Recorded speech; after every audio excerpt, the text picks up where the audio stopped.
Hi guys, welcome back to the Empowered Empath. My name's Seraphim, and this week I wanted to talk about a bit of a loaded topic, and that is being the one who loves more.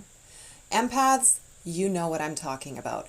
This is when you're in a relationship, usually a romantic relationship, although this can leak out into our platonic friendships and our family relationships as well. Essentially, it's when you always feel like you love so much more than the other people in your life, and you express that love so much more openly and freely, and you don't receive that kind of open, free expression of love from the people around you. It can leave you feeling unloved and, worst case scenario, unlovable.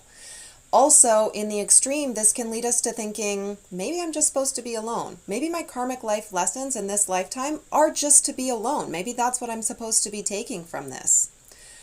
I would suggest otherwise. Now, obviously, I can't say what your life lessons are. I don't necessarily know.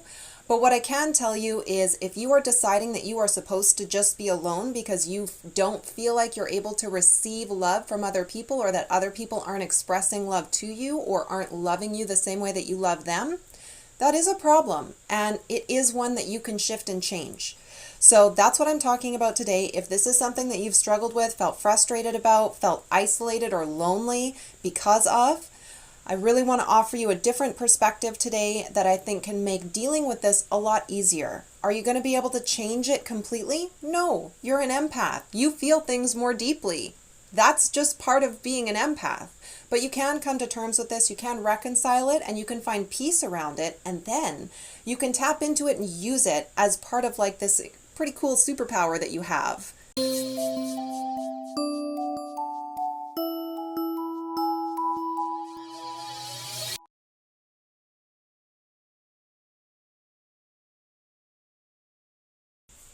Today I'm going to offer you 3 shifts that you can make in your perspective to really make peace with this dynamic, to really integrate this fact that you do feel things more deeply. You do probably love in such a way that you feel it a lot more intensely. How can you integrate that in such a way that it doesn't leave you feeling unloved or unlovable? That's what I'm going to be talking about. So let's just get started. So the first aspect of this is being willing to shift and change your perspective. You have to be willing to accept that just because you believe something or just because you're holding a certain perspective, that doesn't make it true. Ultimately, people love in all sorts of different ways to all sorts of different depths. It doesn't invalidate the value or the meaning of that love. Also, people have blocks to love for all sorts of reasons that have nothing to do with you. And ironically, empaths typically have some of the biggest blockages to love, and then get frustrated when they continually attract people who reflect this blockage back to them. It's an opportunity that the universe is offering us, the opportunity to shift our perspective and to start recognizing the love that is there, the love that we may actually be leaving on the table because we are just not seeing it. So accepting this, accepting that everybody loves differently, everybody loves to different depths, and people very likely do love you to the absolute depth of their being, to the absolute depth of their ability. It may be a different expression from how you express your depth of love, but that doesn't mean that it's any less meaningful or profound for that person. It's simply a different expression. Taking that in, not taking it personally, being able to just let that go and not holding resentment, rather meeting people where they are and really accepting that unconditionally is going to help us forge much more powerful bonds and much stronger connections and feel much more secure in the love that people have to share with us and that people are offering us. Remember, as an empath, you absolutely feel things more intensely, more deeply, more strongly in the body. But that doesn't mean that it's any less meaningful for someone who isn't having that experience. The feelings of a broken heart or the feelings of jubilation are just as meaningful, just as affecting for someone who isn't an empath and maybe doesn't feel it as strongly. It's just in the experience of those emotions that there's a disconnect. So remember to take that into consideration and temper yourself when you want to measure another person's love for you. The second thing I want to say about this may surprise you, because I'm going to say that being the one who loves more is okay. There's nothing wrong with being the one who loves more. As a matter of fact, I highly recommend it. It is a beautiful expression of unconditional love, and that is part of the magic of being an empath. It's part of the magic that you get to share with those in your life. Also, this is where we get into the meat and potatoes of the karmic life lesson connected to this experience. When you love someone, you don't love them so that they will love you back, and you don't love them because they love you back. You love them because of character traits that they have, the way they make you feel, the time you spend together. There's all sorts of different reasons why you might love someone, none of which have anything to do with the way they feel about you. So this should never become an expectation that we're holding. Our job is to stay open to receive love and to give love. But we never want to be holding expectations that someone has to love us or how they should love us, for that matter.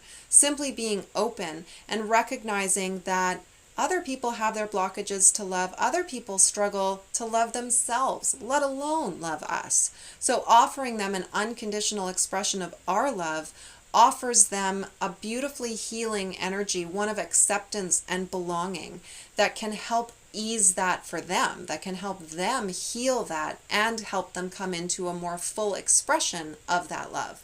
So the third aspect that I wanted to take a look at today has to do with this belief, maybe I'm just supposed to be alone. I'm going to call this out for what it is.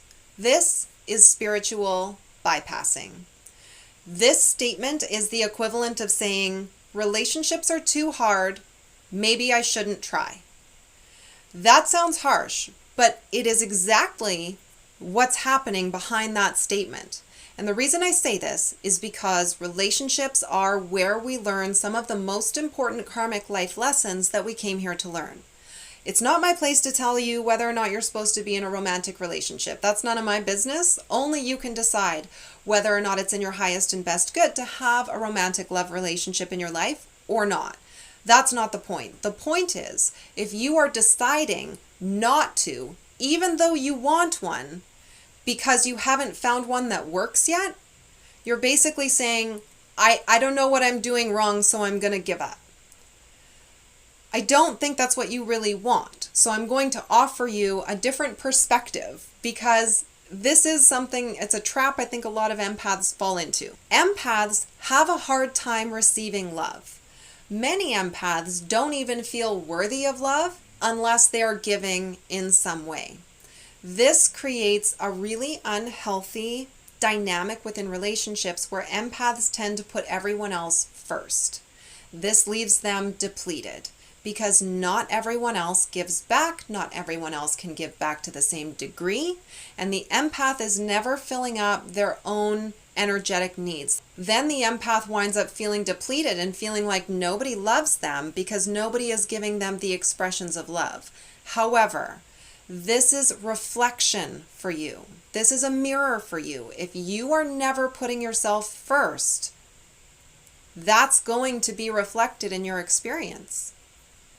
If you put yourself first, that will be reflected in your experience. And putting yourself first isn't selfish. You need to take care of your own well-being first so that you can be the best self, the best version of yourself for the people in your life. You need to take care of your own well-being first. That's self-care, and it is not selfish. Many empaths, though, feel that it is selfish, and so they don't bother. They just put everybody else first and then get upset when people get used to that. This is where it's important for an empath to set boundaries. Ideally, what an empath would like is for people to just know how to treat them, to just know what the boundaries should be. But that's not realistic. It's up to us to set our boundaries, to speak our needs, and to allow those needs to be filled, either by ourselves or by the people in our lives. We can't hold other people responsible for that. So this is one where we really need to take accountability for our voice and how we are or maybe aren't using it. All right, so those were the 3 aspects of being the one who loves more that I really wanted to touch on today. And really the main message that I want to leave you with is being the one who loves more is okay. It's not foolish, doesn't mean there's anything wrong with you. It doesn't mean that you're unlovable. It just means that your experience of love is different than the average person's. And there's nothing wrong with that. Coming to terms with that, finding peace with that is really important in your journey as an empath. That's it for this week's video. I hope you found it helpful. I hope that it helps you transmute this experience of being the one who loves more. If you found it helpful, please give me a like, share, subscribe, all that good stuff. I'm going to link to the Empowered Empath Facebook group in the description below, so if you'd like to join, you can find the link there. And if you'd like to book a session with me, tarot or eye-gazing session, you can find me at tarotbyseraphim.ca or Tarot by Seraphim on Facebook, and I'll link to that stuff in the description below as well. Thanks so much for watching. I'll catch you next time. Blessings!